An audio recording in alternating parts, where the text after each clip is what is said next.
Футбол матчына билік басында жүрген бірқатар азаматтар қатысты. Жасыл алаңға шыққан қос команданың бірінде қала әкімшілігі қызметкерлері өнер көрсетсе, екінші команда мәслихат депутаттары мен Нұр Отан партиясы өкілдерінен құралды. Екі командада саяси мәні бар атау таңдапты. Халық қалаулылары мәңгілік ел, ал әкімдіктегілер Нұрлы жол командаларының атынан сынға түсті. Жасыл алаңға шыққан атқамінерлер кәсіби футболшылардан кем түспеді.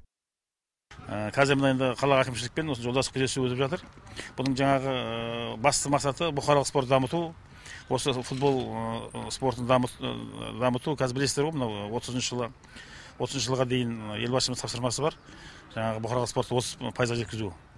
Ойын өте тартысты өтті. Уақыттың көп бөлігін кабинетте өткізетін шекпенділер спорттан да кенде емес екендіктерін байқатты.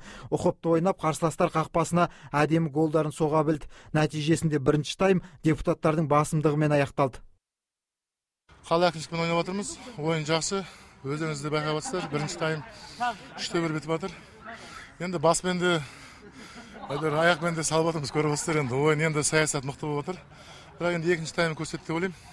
Екінші таймға командалар үлкен дайындықпен шықты. Намысқа тырысқан әкімшілік қызметкерлері есепті қысқартуға барын салды. Нәтижелі шабуылдардың арқасында тіпті алға да шығып үлгерді. Дегенмен соңғы минуттарда халық қалаулылары таразы басын теңестірді. Қорытынды есеп 5-5 достық жеңді. Ойын мен өз басым айтам, жалпы өте қызықты өтті. Негізгі ойын енді бұл бір тартымды болды. Әдемі голдар болды. Оларды енді мында жастар үшін түсіріп алдырып, жайлап көрсетуге болады. Бұлай голдар болады. Өйткені жасы осы үлкен жас келіп қалған, Өмекенің өзі қандай әдемі голдар салды мысалы үшін.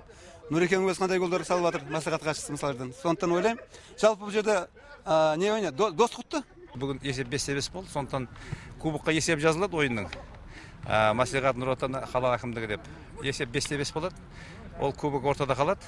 Келесі осы мына күзгінеде тағы да осындай ойынның қарымта ойын жасайтын боламыз. Елдің қамышын аянбай еңбек етіп жүрген билік өкілдері осылайша шаһар тұрғындарын салауатты өмір салтын қалыптастыруға шақырды. Жанболат Мелсұлы, Самат Кенжебаев, Андрей Любицкий, ТВК телеарнасы.